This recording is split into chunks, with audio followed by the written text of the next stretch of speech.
Hello and welcome to How to Play the Pyramids, a game for one player. This game comes to us from Solitaire by David Parlett.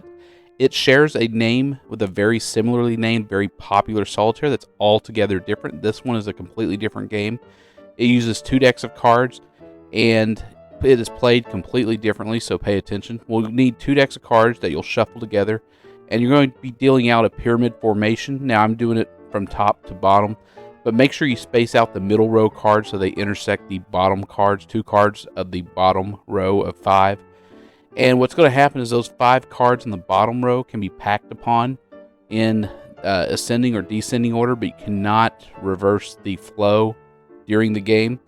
And you can also play them to the foundation piles on the bottom row. Now the top and the middle row can only be played when they are first free of a card below them, and when they come up to the foundation. They cannot be packed on to the 5 cards in the tableau. We cannot do that. We will also have 3 waste piles that we will deal out from the draw pile. This will change every draw that we do. When we recycle the card packs themselves and do a new deal, we will then reduce the number of waste piles by 1, so the next redeal will have only 2 waste piles, then the final redeal will only have 1. So you can build and pack on the 5 cards on the bottom, and as long as you have a vacancy, you can reverse flow, but you cannot reverse the flow on the same stack. So I can't go ace 2 3 and then put a 2 back on that 3 if it comes up. These have to be done in suits, so diamonds on diamonds, hearts on hearts, etc. You know the drill. So we'll start off by playing that ace 2 3 to a foundation pile. That's an ace foundation pile on the left side. It is the player's discretion as far as when we fill those vacancies in the bottom 5 cards. We decided to do it immediately there. And then for some reason my camera moved, but who cares about that? Let's just ignore it.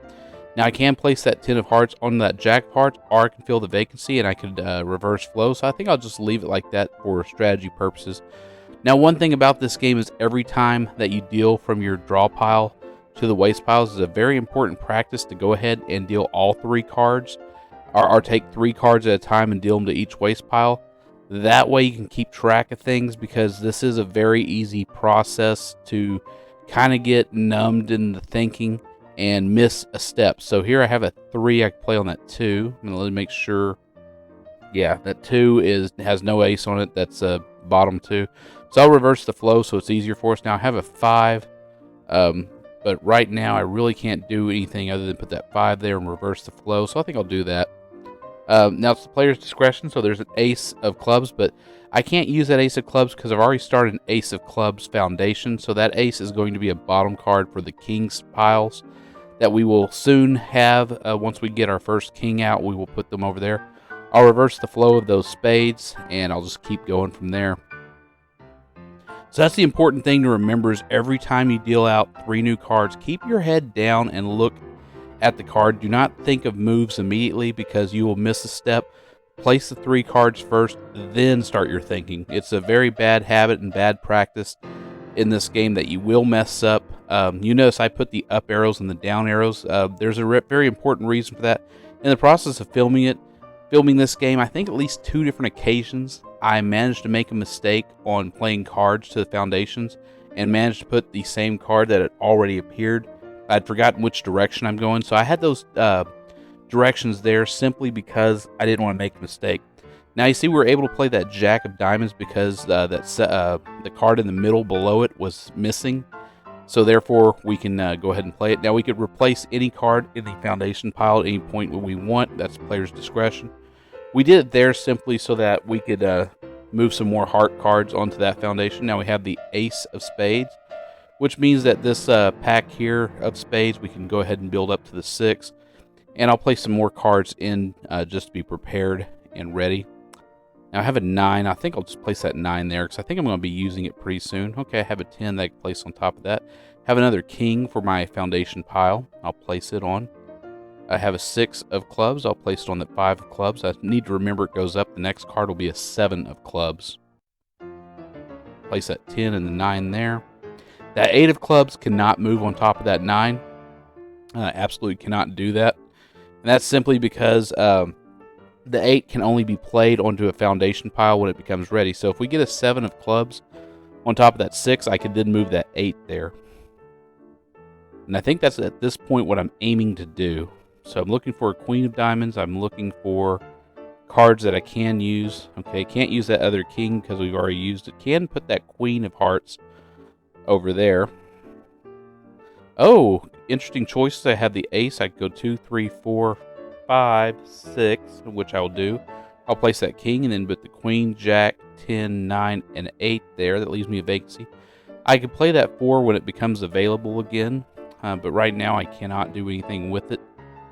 Now I'm deciding I'll put that jack there. Not sure what else I'll do. That king's going to be a bottom card on the spades pile when it becomes available. Okay, 8, 9, 10, jack. Good looking, good looking. Okay. And so, yeah, always keep your head down when you're putting 3 new cards on. It is so easy to make that mistake. So I have another king. I have a 7 of heart. Question is, do I want to use it on the left or right side? And I think I'll reverse the flow of those spades.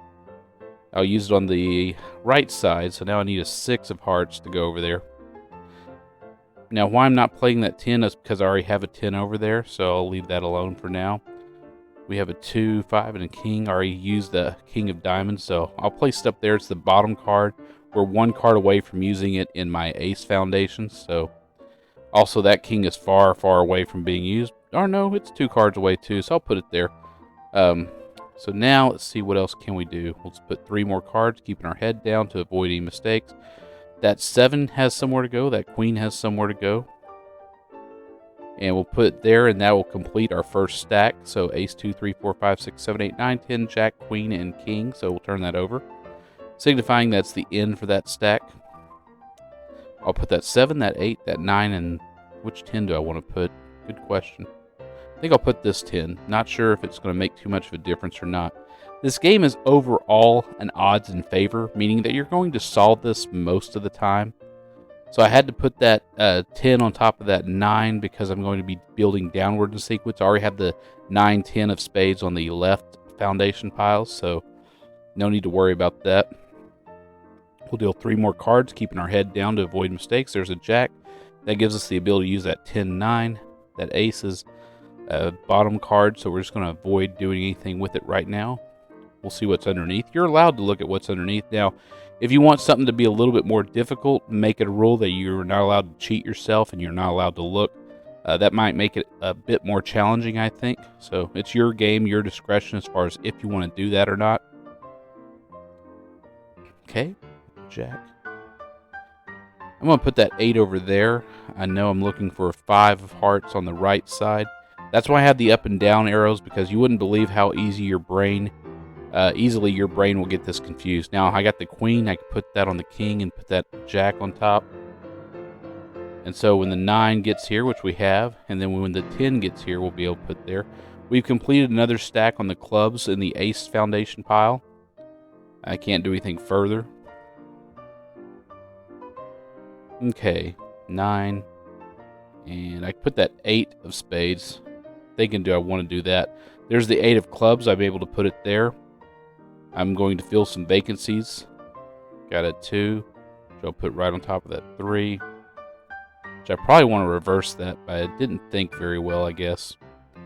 And the other thing about this game I didn't mention, I should have.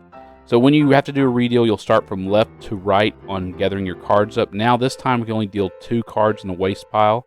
That's the rules. Okay, got another completion. There's a queen. We're very, very close. Yes, the other rules, you go left to right when picking them up, and then you reduce the number of waste piles by 1. So I could put that 6 there, but I guess I didn't notice. That's the other thing, too. You will miss moves in this game sometimes. It's not often that it's going to hurt you, but sometimes it'll be staring you right in the face and you'll forget it. Which is one of the things I say, that's why I wrote the up and down arrows, because it will get you sometimes when you're in autopilot and you're trying to play this game, you're trying to solve this puzzle. You'll miss the obvious. So there I picked it up, so didn't hurt too bad. The middle card was missing, so I was able to play that 3 of clubs. Now we don't see what's on the top of the pyramid. It's still that 7 of diamonds, so we went ahead and played it. So it's missing. There's a vacancy up there. Now I can't put that ace yet because I don't have the 2, but I'll place that 5 there. Place that other 5 there, the 4 there. I'll separate those 2 so I remember that I have them. Okay, there's the 2, there's the ace, that's a completion. There's a 3, 2, and an ace, that's a completion. And there's a 6, 5, 4, 3, 2, ace. And we pretty much have everything. This will be the king. And we've done it. We've won. So look at that. We've got everything complete. So yay! And like always, if you actually want to play something that's not a solitaire, come to our subreddit card game meetups and post your city in a public place within your city where you want to play some card games. You'll be meeting with somebody who's known as a stranger. That's somebody you don't know, you haven't met yet, you don't know their name, their history, or anything about them. But I kind of find in life that if you tend to talk to these people a lot, they become your friends. There's also a link to a Discord server where you can talk to a number of other strangers who will eventually become your friends about card games all day, every day, so do check it out. Link is in the description. Do call your friends and ask them if they want to play some cards. They might say yes, they might say no, but you never know unless you call them. And if they are interested in card games, share these videos with them. Do like and subscribe. It'll get us recommended to more viewers, and we're very close to getting 800 subscribers. Check our community tab to see if we have a poll to vote in. And I want to thank today's musicians, and I'll see every one of you next video.